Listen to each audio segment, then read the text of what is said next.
ഒൻപതാം സ്ഥലം. ഉയർത്തെഴുന്നേറ്റ യേശു അജപാലകനായി പത്രോസിനെ നിയോഗിക്കുന്നു.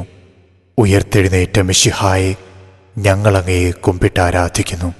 എന്തുകൊണ്ടെന്നാൽ അങ്ങ് ഞങ്ങളുടെ ശരീരങ്ങളെ ഉയർപ്പിക്കുന്നവനും ആത്മാക്കളെ രക്ഷിക്കുന്നവനും നിത്യജീവൻ നൽകുന്നവനുമാകുന്നു. തിരുവചനം. 3 പ്രാവശ്യം യേശുവിനെ തള്ളിപ്പറഞ്ഞ ശിമയോൻ പത്രോസിനോട് യേശു 3 പ്രാവശ്യം ചോദിച്ചു, നീ എന്നെ സ്നേഹിക്കുന്നുവോ? പത്രോസ് 3 പ്രാവശ്യവും മനമൊരുകി കരഞ്ഞു പറഞ്ഞു, കർത്താവേ, നീ എല്ലാം അറിയുന്നു, ഞാൻ നിന്നെ സ്നേഹിക്കുന്നുവെന്നും നീ അറിയുന്നു. യേശു പറഞ്ഞു, എൻ്റെ കുഞ്ഞാടുകളെ മേയിക്കുക.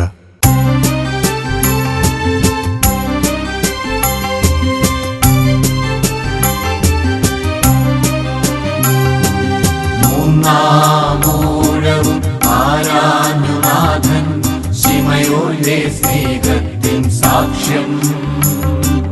3 പ്രാവശ്യവും കേണുല ചെയ്തു അറിയിച്ചു തന്നുടെ സ്നേഹം.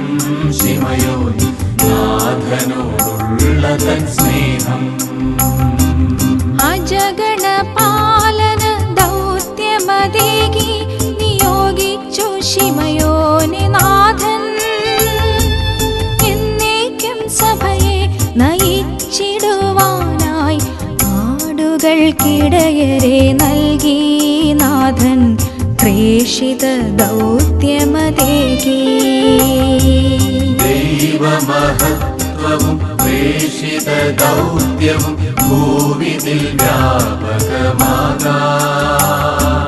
സഭയുടെ ഐക്യത്തിൽ കുടുംബസമേതം പ്രാർത്ഥന ചൊല്ലുക വേണം. നമ്മൾ യേശുവെ വാഴ്ത്തുക വേണം. നമുക്ക് പ്രാർത്ഥിക്കാം. സ്നേഹനിധിയായ കർത്താവെ, ബലഹീനരായ ഞങ്ങൾ ഏറ്റെടുക്കുന്ന ദൗത്യങ്ങൾ അങ്ങേക്ക് സ്വീകാര്യമായ വിധത്തിൽ പൂർത്തീകരിക്കുവാൻ ഞങ്ങൾക്ക് കൃപ നൽകണമേ.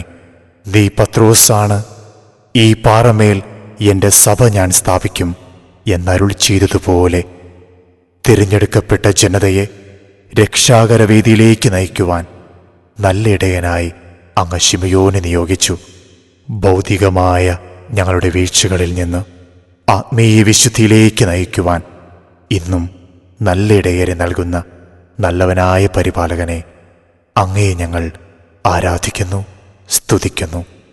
സ്വർഗരാജ്യത്തെ ലക്ഷ്യമാക്കിയുള്ള ഞങ്ങളുടെ ഈ തീർത്ഥാടനത്തിൽ ദൈവാത്മാവിനാൽ നയിക്കപ്പെടുവാനും അങ്ങയോടുള്ള സ്നേഹത്താൽ ഉത്തേജിതരായി സകലർക്കും നന്മ ചെയ്യുവാനുമുള്ള അനുഗ്രഹം ഞങ്ങൾക്ക് തരണമേ. കർത്താവെ, അനുഗ്രഹിക്കണമേ. മിശിഹായെ അനുഗ്രഹിക്കണമേ. പരിശുദ്ധ ദൈവമാതാവേ, ഉദ്ധിതനായ മിശിഹായുടെ മഹത്വത്തിൽ പങ്കുചേരുവാൻ ഞങ്ങൾക്ക് വേണ്ടി പ്രാർത്ഥിക്കണമേ.